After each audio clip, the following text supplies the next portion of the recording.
এভাবে ভোট চুরির মাধ্যমে ক্ষমতায় আসার পর আওয়ামী এমপিরা লাগামহীন দুর্নীতির মাধ্যমে দেশকে দুর্ভিক্ষের দিকে ঠেলে দেয়, যে কারণে 1974 সালে দেশে ভয়াবহ দুর্ভিক্ষ দেখা দেয়। তবে আওয়ামী লীগের লোকেরা তখনও ঠিক এখনকার মন্ত্রীদের মতোই বেহেস্তে ছিলেন। বাস্তবে দোজকে থাকা মানুষদেরকে তখনও বেহেস্তে আসি বলতে বাধ্য করা হতো। দুর্ভিক্ষ নিয়ে সরকারের সমালোচনা করলেই চলতো তার উপর নির্যাতন। ভাত দে হারামজাদা, তা না হলে মানচিত্র খাবো। আলোচিত কবি রফিক আজাদ শেখ মুজিবকে উদ্দেশ্য করে ভাত দে হারামজাদা কবিতাটি পাঠ করলে তাকে জেলে পাঠিয়ে দেন শেখ মুজিব। ইংল্যান্ডের লোক কষ্টে আছে, অন্যান্য দেশের তুলনা করলে আমরা পাকিস্তানের 37%, আমরা তো সুখে আছি, বেহেশতে আছি বলতে হবে। বর্তমানের হাসিনা সরকারের মতোই মুজিব সরকার দেশের দুর্ভিক্ষ নিয়ে মশকরা করতেন। বিদেশি একজন সাংবাদিক মুজিবকে প্রশ্ন করেছিলেন মানুষ খাবার পাচ্ছেন না। জবাবে মুজিব বলেন, এই সবই গুজব। আমরা ফ্রিতে মানুষকে খাবার দিচ্ছি বলেই মাত্র 27,000 মানুষ মারা গিয়েছে, তা না হলে কয়েক মিলিয়ন মানুষ মারা যেতে পারত।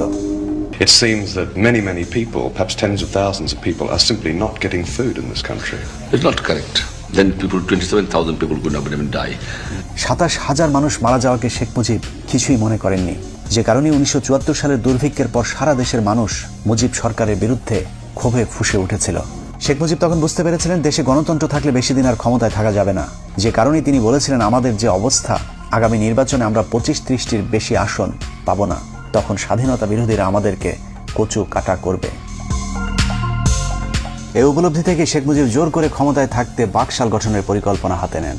আজীবন ক্ষমতায় থাকার এরকম অগণতান্ত্রিক পরিকল্পনার সাথে আওয়ামী লীগ নেতারাও এক হতে পারেননি। কিন্তু যারাই বাকশালের বিরোধিতা করেছিল তাদের অবস্থা কতটা দুর্বিষহ হয়েছিল তা ওই সময়ের বিভিন্ন রাজনীতিবিদদের বক্তব্যে উঠে এসেছে। Mujib Sahab went for Bakshal, which means one leader, one party, one country. Mizanur Rahman Chowdhury তার রাজনীতির তিনকাল বইতে লিখেছেন 1975 সালের 21শে জানুয়ারি সংসদীয় দলের শেষ বৈঠকে শেখ মুজিব বাকশালের পক্ষে কে কে আছে তা জানতে চেয়ে সবাইকে হাত তুলতে বলেন। বেশিরভাগ ভয়ে হাত তুলল মিজানুর রহমান চৌধুরী হাত না তুলে বক্তব্য দেওয়ার জন্য উঠে দাঁড়ালে শেখ মুজিব তাকে উচ্চ স্বরে ধমক দিয়ে বলেন, তুই বস, তুই বস। মিজানুর রহমান বসে পড়ার পর তাকে হাত তুলতে বললেও তিনি মুজিবের কথা শোনেননি।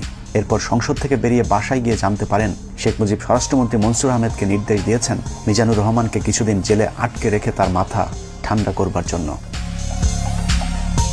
বাকশালের মাধ্যমে শেখ মুজিবের শেষ পরিণতি ঘটবে এটা সবার আগে বুঝেছিলেন তাজউদ্দিন আহমেদ। তিনি মুজিবকে বলেছিলেন, মুজিব ভাই, এজন্যই কি আমরা 24 বছর সংগ্রাম করেছিলাম? দেশ যেভাবে চলছে আপনি থাকবেন না, আমরাও থাকবো না। এদেশ চলে যাবে রাজাকার আল বদরদের হাতে।